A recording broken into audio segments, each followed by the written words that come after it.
Bismillah, mari kita lanjutkan ngaji filsafat kita. Malam hari ini kita memulai di tahun yang baru. Baik, semoga teman-teman sudah siap untuk belajar lagi setelah kita mengalami pergantian tahun. Semoga sudah tuntas dengan segala kegembiraan pergantian tahun. Baik, malam hari ini kita akan membahas tentang falsafah cahaya. Ini di banyak tokoh filosof muslim, apalagi tokoh-tokoh tasawuf, istilah cahaya ini populer sekali. Teman-teman mungkin dulu masih ingat bagaimana filosof muslim Persia Suhrawardi Al-Maktul yang juga dikenal dengan filsafat Isyraqiyahnya. Isyraqiyah itu ya filsafat pencahayaan, filsafat cahaya. Atau Imam Ghazali yang menulis satu kitab khusus yang judulnya Mishkatul Anwar. Jadi malam hari ini kita coba ya memetakan, mengurai sedikit-sedikit tentang cahaya. Bagi dunia sufi, hidup kita ini sebenarnya sering diibaratkan seperti laron. Laron itu kan yang dia cintai adalah cahaya. Jadi kehadiran laron itu hakikatnya untuk mencari cahaya. Meskipun nanti setelah ketemu cahaya, resikonya adalah dia kehilangan sayap-sayap kebanggaannya, bahkan kehilangan nyawanya setelah dia bersatu dengan cahaya. Ini oleh para sufi sering dianalogikan dengan perjalanan seorang sufi yang mencapai puncaknya. Bertemu Allah sehingga lenyaplah egonya. Ini makna yang paling populer tentang laron dan cahaya di banyak syair-syair sufi. Baik, teman-teman, kita mulai dari yang paling dasar dulu ya. Kita cek dulu apa itu cahaya. Kalau dalam bahasa Arab, cahaya itu istilahnya adalah nur.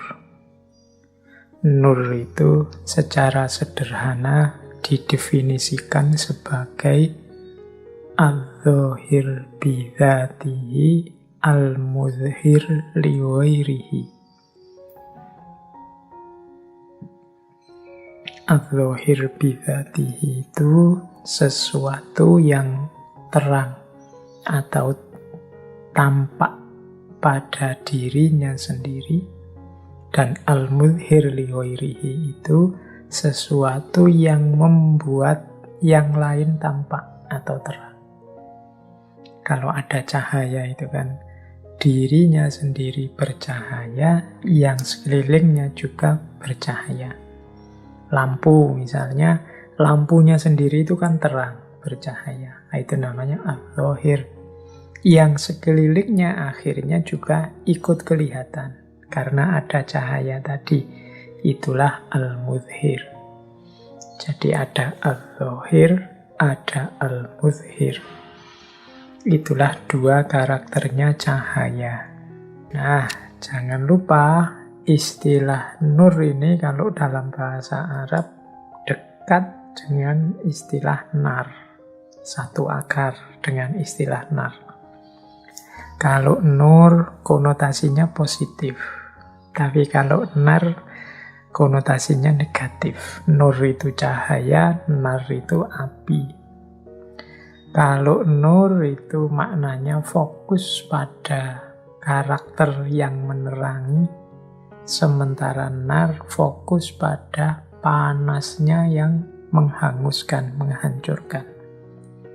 Jadi yang satu mencerahkan, menerangi, yang satu membakar, menghancurkan. Dari akar kata yang sama. Yang satu kita sering mengasosiasikannya sebagai asal usulnya malaikat, Sementara yang satu adalah asal-usulnya iblis. Malaikat kita sering menyebutnya terbuat dari nur, kalau iblis terbuat dari nar. Dari bahan yang sama, nur dan nar, dari akar kata yang sama. Makanya ada riwayat yang menyatakan iblis itu awalnya termasuk kelompoknya malaikat. Nah, ini silahkan teman-teman yang tertarik bisa dikaji secara etimologis, bisa digali kedekatan maknanya secara semantik, semiotik antara nur dan nar. Kapan cahaya bisa berubah jadi nar, jadi api. Padahal harusnya cahaya itu menerangi, tapi dalam kondisi tertentu dia akan berubah jadi nar. Dari nur menjadi nar. Atau bagaimana kita mengolah dimensi nar dalam diri kita berbuah jadi nur. Ini filosofinya bisa digali tersendiri. Jarak antara nur dan nar. Nah, kalau teman-teman tekun menggali dalam Al-Quran, ada banyak sekali ayat-ayat yang menggunakan kata nur juga nar. Tapi nanti jumlah kata-kata nur itu jauh lebih sedikit daripada jumlah kata nar. Silahkan teman-teman nanti meneliti ya. Aspek semiotiknya, aspek kebahasaannya. Kita tidak akan terlalu panjang sibuk di situ, kita masuk lebih dalam tentang hakikat maknanya nur atau cahaya dalam kehidupan kita. Baik, kita gali pelan-pelan apa sih yang dimaksud nur atau cahaya. Tentunya ya tidak persis sama dengan yang dijelaskan dalam fisika. Jadi istilah-istilah cahaya itu baik dalam Al-Quran, dalam hadis, atau dalam wacana-wacana tasawuf, itu kan jenisnya metafor. Jadi memaknainya tidak bisa letterlek, tidak bisa dibayangkan langsung seperti lampu, dibayangkan langsung seperti senter, gitu, enggak. Tapi dia metafor. Secara umum, kata nur itu adalah metafor bagi cahayanya Allah atau hidayah.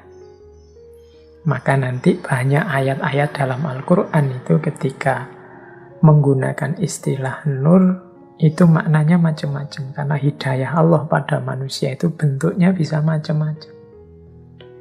Saya tidak membacakan satu demi satu ayatnya.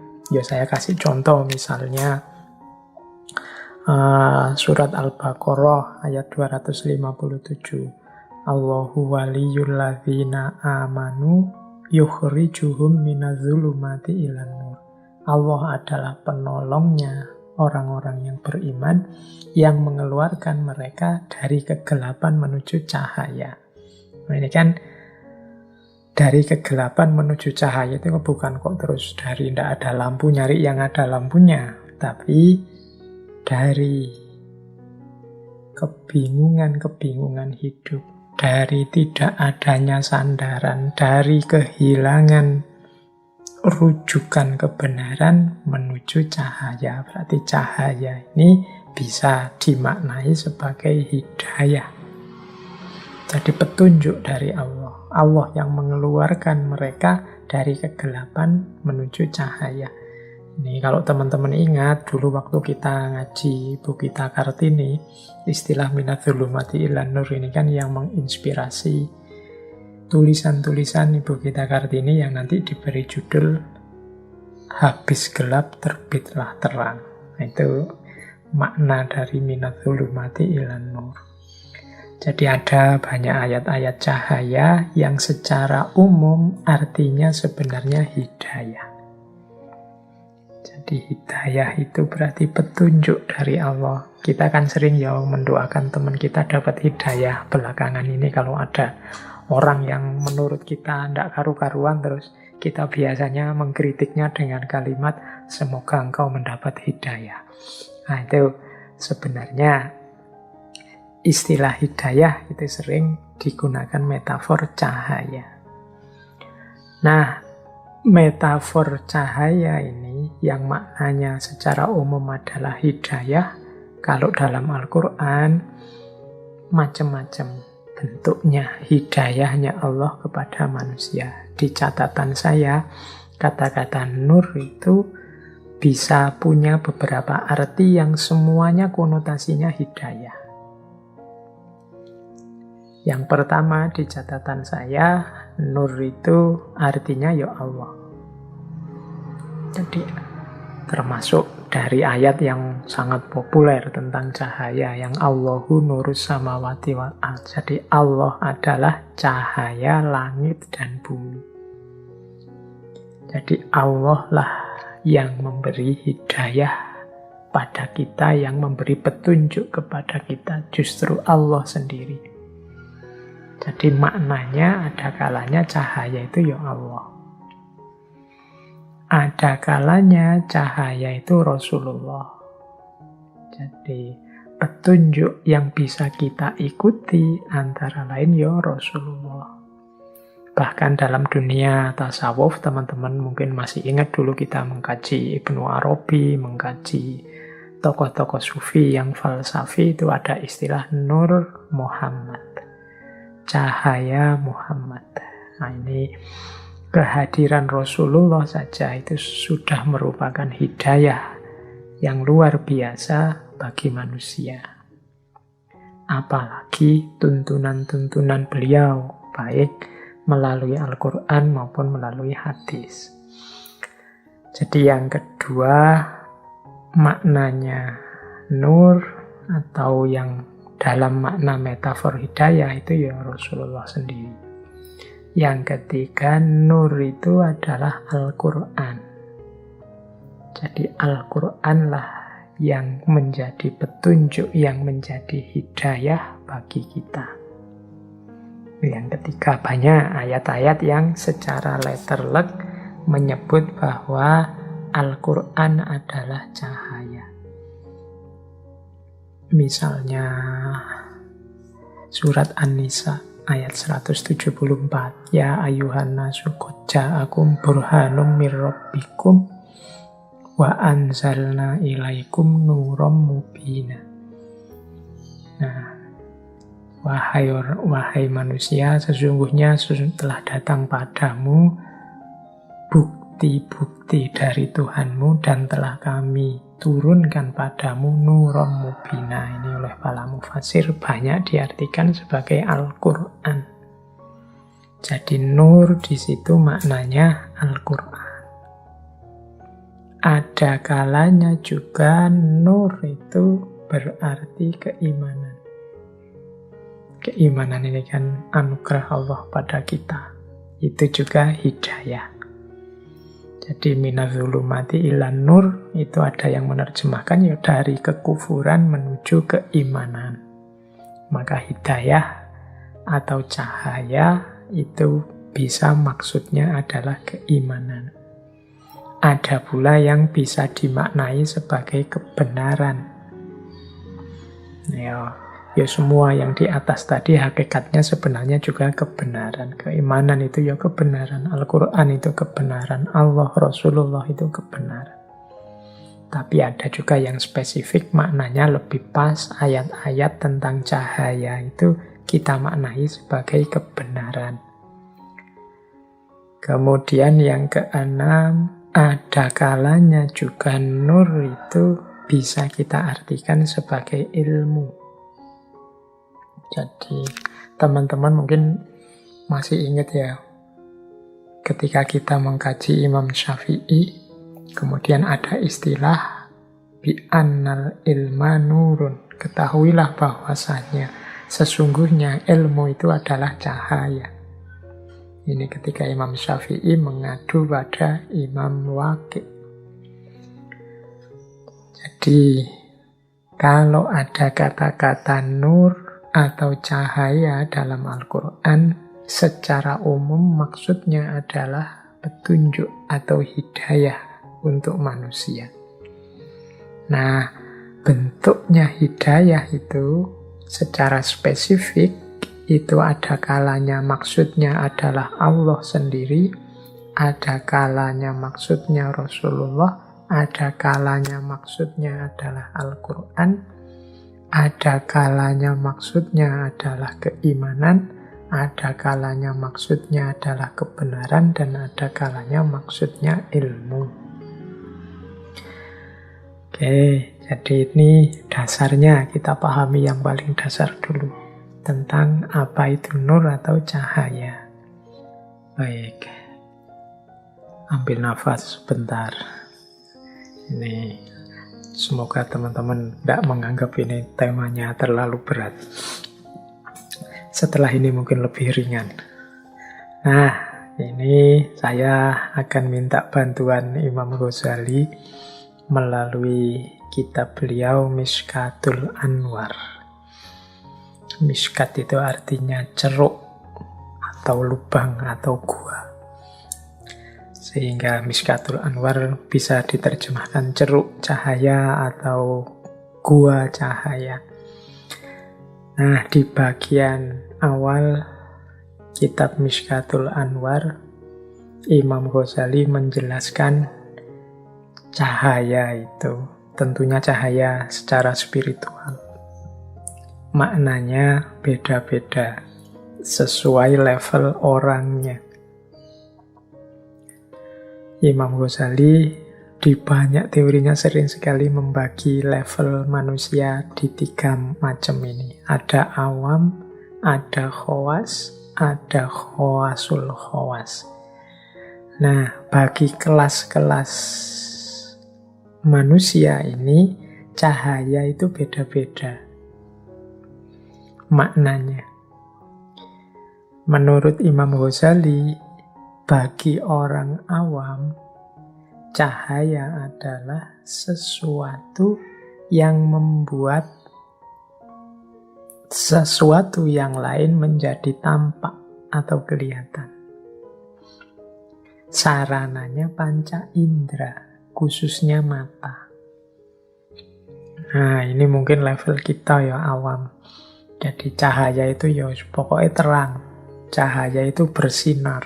Cahaya itu pancaran tadi, gelombang elektromagnetik yang apa tadi, itu definisi awam. Jangan lupa, kadang-kadang orang awam ini ya memang terbatas begitu, sehingga Allah itu kadang-kadang menampilkan ayat-ayatnya tentang cahaya, menunjukkan bukti kuasanya tentang cahaya itu secara wadak, ya memang bermakna cahaya. Jadi karena bagi orang awam tertentu susah untuk memahami cahaya di level lebih tinggi. Yang ngertinya cahaya itu terang. Mungkin teman-teman sering lihat ya kalau dalam ilustrasi ya ndak harus Islam, ilustrasi spiritual, mistik itu, tokoh-tokoh spiritual itu selalu digambar. Misalnya ada close up itu belakangnya dibikin terang bersinar seperti cahaya itu, dan di situ terus kita memaknai, oh ini bercahaya, orang suci. Mengapa gambarnya dibikin begitu? Ya karena yang dihadapi orang awam. Ngertinya bercahaya itu ya dibuat terang, belakangnya dibikin kayak ada lampunya dalam gambar, sehingga orang menganggapnya, wow, inilah orang suci yang wajahnya bercahaya atau kepalanya bersinar bercahaya. Nah, ini itu ilustrasi versi awam. Cahaya itu seperti itu. Kadang-kadang Allah juga menampakkan yang seperti itu. Misalnya kan ada riwayat Robi'ah Al-Adawiyah itu, sufi perempuan yang kita semua insya Allah kenal. Itu kan dulu dibebaskan oleh majikannya. Ketika suatu malam majikannya melihat beliau sedang beribadah dan bercahaya tubuhnya. Nah, ini cahaya yang semacam ini di kalangan sufi, di model orangnya kelihatan langsung cahayanya, itu pastinya seizin Allah untuk mengajari kita. Karena akal kita, penangkapan kita tidak nyampe dengan makna cahaya yang lebih dalam. Kita ngertinya cahaya itu ya murub, memancar, kelihatan nyata. Ada cerita yang terkenal sekali dalam dunia sufi. Jadi ada salah seorang sufi yang beliau ini gelarnya cahaya, An-Nuri. Nama lengkap beliau adalah Abu Husain Ahmad An-Nuri. Ini sufi besar, temannya Syekh Junaid al-Baghdadi yang dulu pernah kita bahas. Jadi Syekh Abu Hasan Ahmad An-Nuri ini, mengapa digelari An-Nuri? An-Nuri itu berarti manusia yang bercahaya. Karena ada riwayat beliau ini kalau bicara, misalnya ruangannya gelap, sehingga tidak kelihatan apa-apa, dari mulutnya keluar cahaya, sehingga satu ruangan terus terang benderang. Mungkin pernah ada cerita beliau sedang berceramah atau memberi nasihat dan dalam gelap gulita, tapi dari mulut beliau keluar cahaya sehingga ruangannya jadi terang benderang. Ada riwayat begitu. Ada juga riwayat yang menyatakan ya beliau ini punya satu tempat khusus di tengah padang pasir untuk kholwat sepanjang malam. Nah, saat beliau kholwat ini di malam hari, tepat di atas tempat beliau kholwat itu memancar cahaya yang terang sekali. Oh, ini jadi dari dua pengalaman itu terus beliau digelari An-Nuri. Apa kalau tidak begitu beliau tidak dekat dengan Allah? Imam Abu Husain Ahmad ini, untuk siapa sih cahaya itu? Nah, kalau menggunakan teorinya Imam Ghazali tadi, cahaya yang memang wadak, kelihatan bercahaya, murub, itu sebenarnya untuk kita. Jadi itu bukti, itu mungkin ayat, itu mungkin petunjuk Allah untuk kita, untuk menunjukkan pada kita untuk mengikuti kebaikan-kebaikan, mengikuti amal soleh, mengikuti beliau, para kekasihnya. Kalau para kekasih itu sendiri sebenarnya mungkin tidak butuh cahaya-cahaya yang semacam itu. Kitalah yang butuh untuk bisa mendeteksi di mana para kekasih Allah itu adanya. Nah, sehingga oleh Allah memang ditampilkan dalam bentuk wadak yang verbal, ada cahaya yang memancar. Nah, ini meladeni kita yang makomnya masih awam. Kita biasanya kalau ketemu yang luar biasa seperti itu kan baru terus ikut, baru terus percaya. Kalau tidak ada itunya tidak percaya duluan. Oke. Jadi ini makna cahaya level pertama. Kita butuh ada cemelorotnya, kita butuh ada terangnya, ada memancarnya, baru kita percaya kehadirannya, tajallinya Allah. Itu makna dasar yang pertama. Ada makna kedua. Ini nur bagi khawas. Nur bagi khawas ini jalannya adalah pemahaman, sarananya akal. Jadi ini menangkap kebenaran, menangkap hidayah. Nur tadi kan maknanya hidayah. Menangkap petunjuknya Allah dengan jalan akal. Bagi teman-teman yang tekun belajar, mencari ilmu, mengejar hikmah, ini sebenarnya kita sedang mencari cahaya, mencari hidayah di level kedua. Jadi level orang-orang khawas. Ya, saya tidak berani bilang bahwa kita ini ada di makom khawas. Ya, kita ini makomnya masih awam, berusaha naik untuk ke makom khawas. Ya, kita belajar ini sebenarnya semoga kita bisa naik levelnya sedikit ke makom khawas.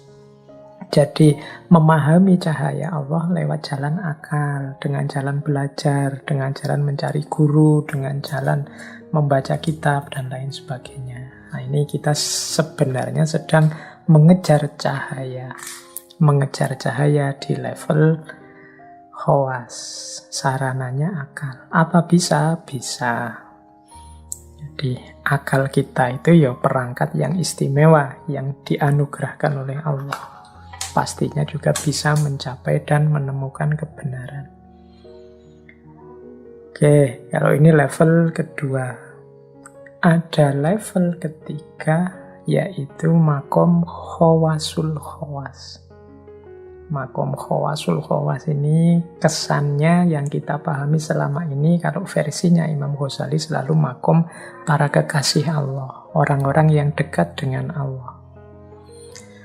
Nah, ini adalah orang yang menemukan cahaya lewat jalur sufi saat mereka mengalami kasyaf. Sarananya adalah kebebasan. Bebasnya akal dari khayalan, dari waham, dari pandangan-pandangan yang duniawi dan lain sebagainya. Jadi jiwanya bersih, isinya hanya Allah saja, maka dia bisa memantulkan cahayanya Allah dengan sempurna. Kalau ini namanya nur bagi khawasul khawas. Ini makom yang tinggi para kekasih Allah. Jadi cahaya itu ada nur di level awam, ada nur di level khawas, ada nur di level khawasul khawas. Ini bisa dibahas di Mishkatul Anwar. Nah, saya lanjutkan. Ini sedikit melanjutkan ke Mishkatul Anwar. Menurut Imam Ghazali, hadirnya cahaya itu berdialektika dengan tiga hal dalam hidup kita. Jadi hidup kita ini kalau ingin utuh dan benar orientasinya, arahnya tidak sesat, itu butuh tiga komponen. Yang pertama az-zuhur, yang kedua al-ain, dan yang ketiga an-nur. Ini kalau kita terjemahkan letter luck-nya dulu sebelum masuk ke makna yang lebih dalam. Al-ain itu mata, an-nur itu cahaya, az-zuhur itu sesuatu yang tampak atau barangnya. Mudahnya begini. Misalnya sekarang saya melihat HP. HP-nya harus ada, mata saya sehat, dan harus ada cahaya. HP-nya sendiri itu az-zuhur, mata saya yang sehat al-ain, kemudian an-nur itu cahaya. Harus ada tiga komponen ini baru saya bisa memahami dengan benar adanya HP di depan saya ini. HP-nya ada, matanya sehat, tapi cahaya tidak ada, maka tidak ada gunanya mata dan HP tadi, wong tidak kelihatan. Ini kalau saya tarik ke makna yang lebih dalam, akalnya sehat, kebenaran kenyataannya ada, tapi hidayah dan petunjuknya Allah tidak masuk, ya kita tidak akan menemukan kebenaran itu, kita tidak akan melihat kebenaran itu. Jadi manusianya yang melihat harus sehat, ada cahaya sehingga kebenaran bisa terlihat. Kebenaran yang bisa terlihat itu kan kalau dalam dunia tasawuf disebut ma'rifat atau kasyaf.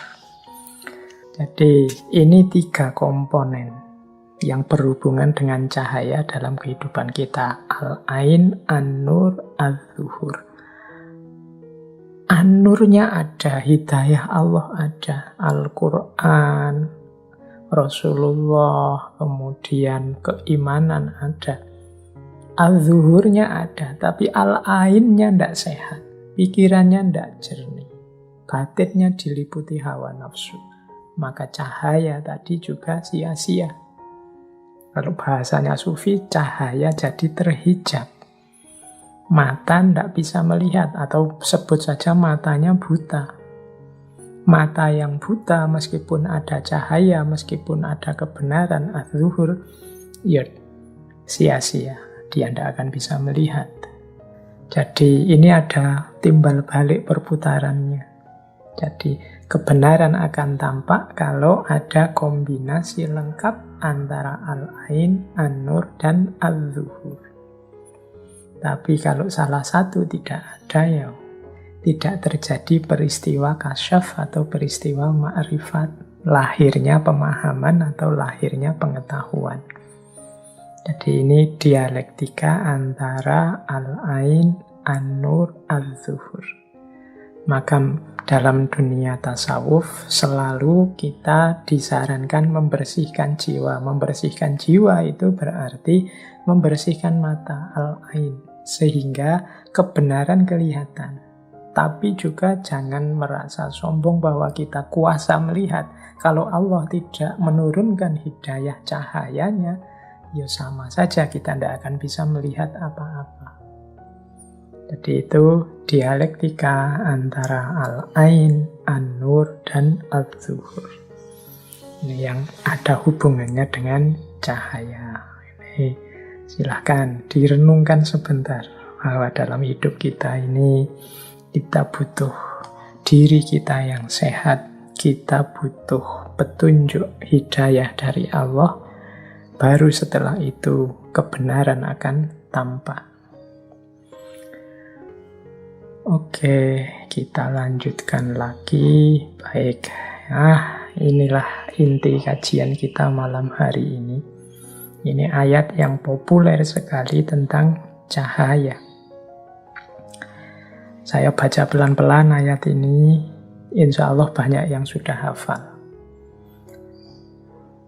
Allahu nurus samawati wal ardi, mathalu nurihi kamishkatin, fiha misbah, al-misbahu fi zujajah, as-zujajatu ka'annaha kaukabun durriyun yuqadu min syajaratin mubarakatin zaitunatil la syarqiyati wala gharbiyah yakadu zaituha yudhi'u walau lam tamsashu nar nurun ala nurin yahdillahu linurihi mayyasha wa yadribullahul amthal linnas wallahu bikulli syai'in alim. Oke, kita artikan sebagian-sebagian dulu biar lebih mudah pahamnya. Jadi Allah adalah cahaya langit dan bumi. Perumpamaan cahayanya Allah itu seperti miskat. Yang di dalam miskat itu ada misbah. Yang misbah itu terletak di dalam zujajah. Zujajah itu bagaikan bintang yang bersinar, yang menyala karena pohon yang penuh barokah sejenis zaitun yang tidak timur dan tidak barat, yang hampir saja minyaknya bercahaya meskipun tidak tersentuh oleh api. Cahaya di atas cahaya. Allah menunjukkan cahayanya bagi orang yang Dia kehendaki. Baik, kita maknai sebagian-sebagiannya. Kalau Allahu nurus samawati wal ard, maknanya mungkin jelas. Allah adalah cahaya langit dan bumi. Allah adalah sumber cahaya. Allah adalah sumber segalanya di langit dan bumi. Tadi dengan analoginya Imam Ghazali tadi, kalau tidak ada nur, kalau tidak ada cahaya dari Allah, segalanya juga tidak ada. Karena kuncinya adalah cahaya, dan Allah lah cahaya langit dan bumi. Oke, kita lanjutkan. Mathalu nurihi kamishkat. Jadi cahayanya Allah itu seperti miskat. Miskat itu lubang di tembok atau satu lubang di dinding. Mungkin kita bisa mengartikan satu ceruk. Itu miskat namanya. Jadi, ya kalau dilihat di gambar itu ya, misalnya ada lampu yang menyala di dalam lubang di dinding, dalam satu miskat. Jadi ada lubang tertutup di dinding yang fiha misbah, di dalamnya ada lampunya. Al-misbahu fi zujajah. Lampu itu ada di dalam kaca. Berarti lampu itu hanya dimaksud nanti nyala apinya itu kan lampu. Nah, lampunya sendiri terbuat dari kaca. Maka al-misbahu fi zujajah.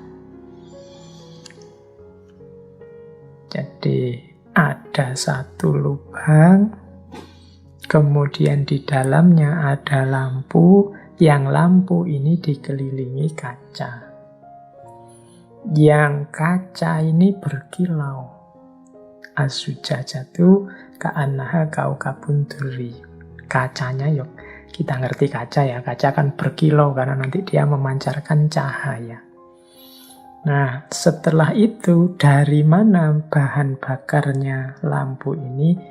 Dari syajarah mubarakah. Zaitunah, jadi pohon yang penuh berkah sejenis zaitun. Cirinya apa pohon ini? La syarqiyah wala ghurbiyah.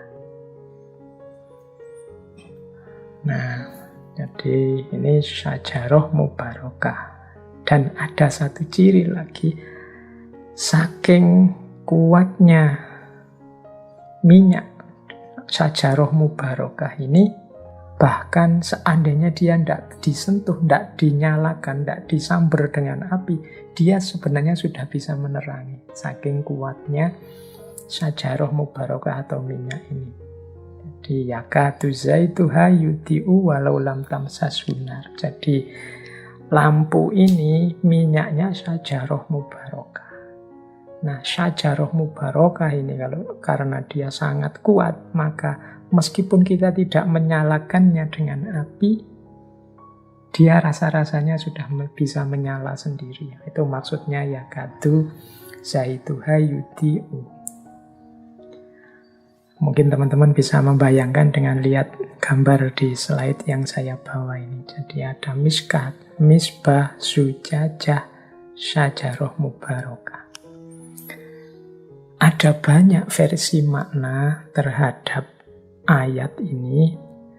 Saya bawa 2 malam hari ini, yang satu dari Imam Ghazali karena tadi janjinya saya mengambil dari miskat.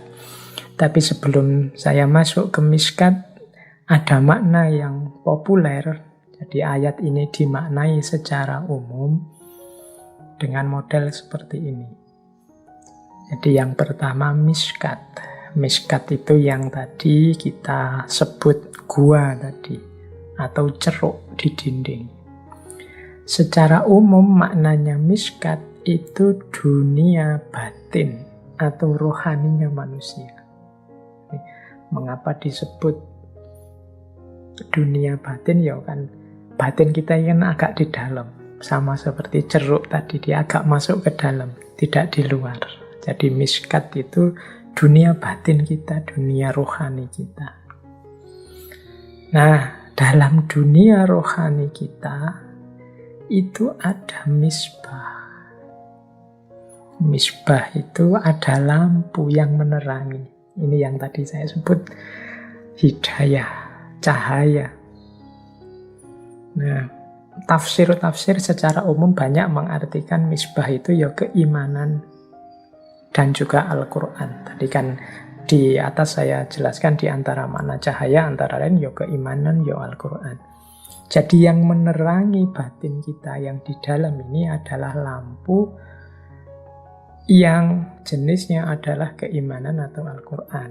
Berarti tanpa adanya keimanan, tanpa adanya Al-Quran, berarti dunia batin kita kehilangan hidayah dan dia akan gelap. Karena tidak ada lampunya. Nah, lampu ini dikelilingi oleh zujajah, kaca. Kaca inilah nanti yang memancarkan, membantu cahaya memancar lebih luas. Yang bisa memancarkan cahaya itu bantuan dari zujajah. Zujajah ini biasanya diartikan hati kita, kolbunya manusia. Makanya ada ulasan bahwa hati itu kuncinya manusia. Kalau kolbunya kotor, ibarat zujajah kaca tadi, maka dia gelap, dia kotor. Banyak tertutup oleh kotoran. Kalau dia tertutup oleh kotoran, ya sinarnya misbah tadi tidak akan bisa memancar keluar. Jadi keimanan kita, hidayah dari Al-Quran tadi tidak bisa memancar keluar. Kita tidak akan mendapat petunjuk dari sana. Kenapa? Hati kita kotor. Ibaratnya zujajah tadi, kacanya kotor. Kalau kacanya kotor, ya tidak bisa kita memanfaatkan lampu tadi, cahaya tadi. Bukan karena lampunya tidak ada. Bukan karena Allah tidak mau lagi memberi hidayah atau petunjuk pada kita, tapi hati kita sendiri yang kotor, kacanya sendiri yang kotor, sehingga lampunya tidak memancar keluar. Nah, syajarah mubarakah yang tadi disebut minyaknya, yaitu sumber dari Allah langsung. Syajarah mubarakah ini kan yang menyalakan misbah. Misbah tadi kan apinya lampu itu. Apinya lampu itu asalnya dari mana? Itu kalau pakai bahasa metafornya tadi, itu kan lampu itu kan tadi simbol dari keimanan dan Al-Quran. Dari mana sih asalnya keimanan dan Al-Quran? Itu berarti kan sumbernya keimanan, sumbernya Al-Quran, atau sumbernya cahaya, yaitu wahyu Allah sendiri. Jadi itulah cahaya dari Allah langsung. Karena keimanan dan Al-Quran nyambung langsung ke Allah, itulah minyaknya. Oke, jadi keimanan dan Al-Quran yang ada di hati kita akan tetap bercahaya, syaratnya, minyaknya tetap banyak, tetap ada, dan zujajahnya tidak gelap. Kita nyambung terus dengan Allah, dan kolbu kita jernih, maka keimanan dan Al-Quran itu akan memberi banyak hidayah dalam hidup kita. Lah terus maksudnya yakadu zaituha yudhi'u walau lam tamsashu nar. Itu maksudnya apa? Kalau makna secara umum biasanya diartikan seakan-akan keimanan dan Al-Quran tadi itu saja sudah bisa memberi hidayah kepada kita, meskipun belum disambungkan dengan Allah. Berarti belum dimaknai, belum ditadaburi, belum diamalkan. Itu saja sudah bisa jadi hidayah dalam hidup kita. Apalagi dia dinyalakan dengan apinya Allah. Kita sambungkan hati kita dengan Allah langsung. Maka dia akan semakin menjadi hidayah dalam hidup kita. Jadi itu meskipun tidak kita Al-Quran dan keimanan itu, meskipun hanya kita percayai saja, tidak kita kelola secara mendalam, ini kan biasanya dimaknai begitu, dia sudah bisa jadi hidayah. Tapi jangan takut, Allah dalam posisi syajarah mubarakah selalu menambahkan apinya. Sehingga misbah semakin terang, petunjuk selalu hadir dalam hidup kita. Nah, ini biasanya maknanya secara umum itu. Jadi ada miskat, ada misbah, ada zujajah, ada syajaroh mubarokah. Ya kadu zaitu ayuti walau lam tamsasunar. Seakan-akan Al-Quran itu sudah memberi hidayah meskipun belum dibaca, belum dihafal, belum ditadaburi, belum diamalkan. Apalagi kalau sudah dibaca, dihafal, ditadaburi, diamalkan. Dia akan semakin memberi hidayah kepada kita. Jadi ada makna yang seperti ini. Baik, ini makna umum ya, yang banyak kita temukan di tafsir-tafsir. Sekarang kita coba masuk ke makna dari Imam Ghazali dalam Mishkatul Anwar. Nah, kita mulai. Menurut Imam Ghazali, ini saya awali dari Allahu nurus samawati wal ard.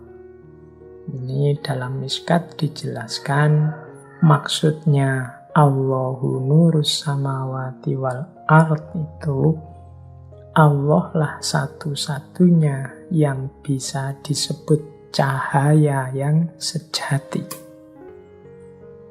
Yang lain hanya cahaya yang sifatnya alegori. Allah lah yang mencahayai segalanya dan tidak butuh cahaya apapun yang lain karena Allah adalah sumber segala cahaya. Sementara yang lain membutuhkan cahaya dari Allah. Nah, ini dimaknai secara luas bahwa Allah lah sebenarnya yang betul-betul ada. Atau kalau pakai istilahnya Ibnu Sina, yang wajibul wujud. Dia adanya itu sifatnya wajib. Tidak mungkin dibayangkan tidak ada. Karena dia adanya wajib. Sementara semua wujud yang lain ini hanya mungkinul wujud. Keberadaannya hanya pinjaman dari adanya Allah.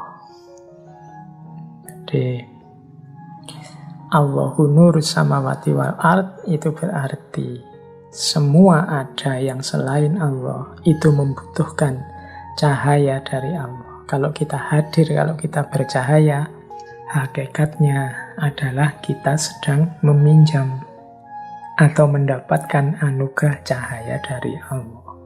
Oke, jadi itu maksudnya Allahu nurus samawati wal ard. Nah, sekarang tentang miskat, misbah, zujajah. Imam Ghazali memaknai miskat itu sebagai ar-ruh al-khisas. Daya khis, daya indrawi. Jadi miskat itu fisik indrawi kita, panca indera kita. Mengapa kok disebut miskat? Ya miskat itu tadi kan lubang atau ceruk seperti saya sebut tadi. Panca indera kita itu kan ya modelnya memang lubang-lubang atau ceruk. Mata, hidung, telinga, mulut. Nah itu miskat. Jadi daya indrawi kita. Jadi aspek fisik kita itu miskat. Jadi tubuh kita ini yang fisik itu miskat. Nah, di dalam miskat ada misbah.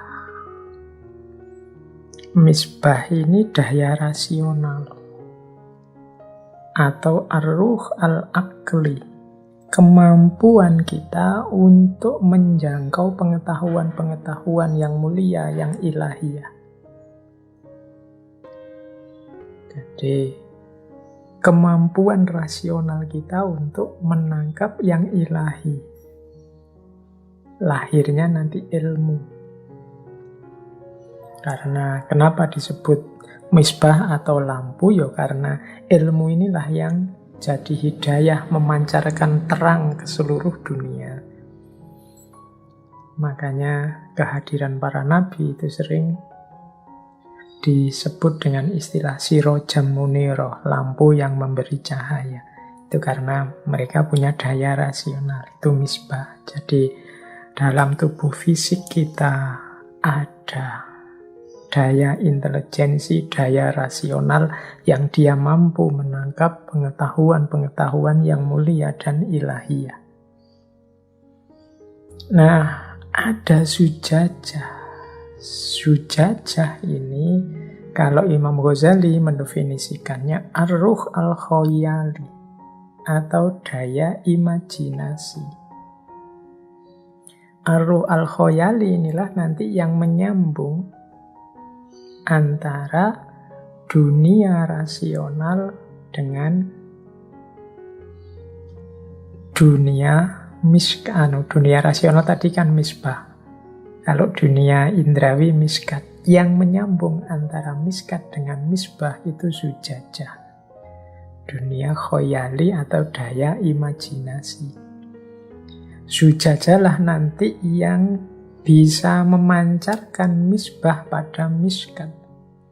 Bisa menyambung antara ranah ilahiyah, gagasan-gagasan ilmiah rasional dalam kehidupan nyata. Sehingga tidak sia-sia, tidak kacau balau ilmu dan pengetahuan kita. Makanya sujajah ini tidak boleh kotor. Kalau dia kotor, dia gelap, dia tidak akan bisa memancarkan misbah ke miskat. Justru dia akan jadi penghalangnya cahaya. Jadi itu miskat, misbah, sujajah. Jadi kemampuan imajinatif kita, kemampuan, kalau istilahnya Imam Ghazali, khoyali, daya abstraksi kita untuk menyambungkan dunia batin dengan dunia lahir. Batin kita yang misbah itu sifatnya ideal, jernih, sementara miskat ini yang duniawi. Perantaranya zujajah, kaca tadi. Kalau zujajahnya terang, dia bisa dari misbah menerangi miskat. Kalau tidak, ya miskatnya jadi gelap. Disinilah hidup kita terus menjadi gelap. Nah, adalah syajaroh mubarokah. Syajaroh mubarokah itu dalam bahasanya Imam Ghazali ilmu jiwa reflektif atau ar-ruh al-fikri. Kenapa pakai istilah syajaroh mubarokah ya? Karena ibaratnya seperti pohon. Pohon itu kan nanti dimulai dari akar, kemudian muncul batangnya, kemudian muncul cabangnya, kemudian muncul rantingnya, dan seterusnya. Sehingga hanya dari akar yang kecil, kemudian muncul banyak sekali tumbuhan dari situ. Cabang, ranting, daun, buah, dan lain sebagainya. Nah, syajaroh mubarokah atau jiwa reflektif itu seperti itu. Ilmu-ilmu wawasan keilmuan kita mubarokah, semakin lama semakin menjadi banyak, semakin menjadi luas. Yop zaitun itu sebagaimana minyak zaitun. Minyak zaitun, minyak yang menerangi lampu. Yang sifatnya la syarqiyah wala gharbiyah. La syarqiyah wala gharbiyah itu maksudnya dia murni rasional objektif. Tidak barat, tidak timur, itu tidak tendensius, dia jernih. Kalau benar ya dibilang benar, kalau salah ya dibilang salah. Jadi menurut Imam Ghazali, dalam diri kita, dalam miskat kita, ada misbah, daya rasional. Yang daya rasional ini dibantu oleh sujajah, daya khoyali, yang sumbernya misbah tadi adalah syajaroh mubarokah. Jiwa yang reflektif. Jiwa yang reflektif itu berarti jiwa yang menyambung langsung dengan Allah. Ar-ruh al-fikri, yang berpikir secara reflektif. Yang dia ini dalam kebenaran dia murni, rasional, objektif, jernih. Kalau iya ya dibilang iya, kalau tidak ya dibilang tidak. Kalau masih syarqiyah atau masih ghorbiah berarti belum murni. Berarti zujajahnya masih agak kotor. Nah, kemudian ada yakadu zaituha yudhi'u walau lam tamsashu nar. Yakadu zaituha yudhi'u walau lam tamsashu nar itu kalau menurut Imam Ghazali melambangkan jiwanya para sufi.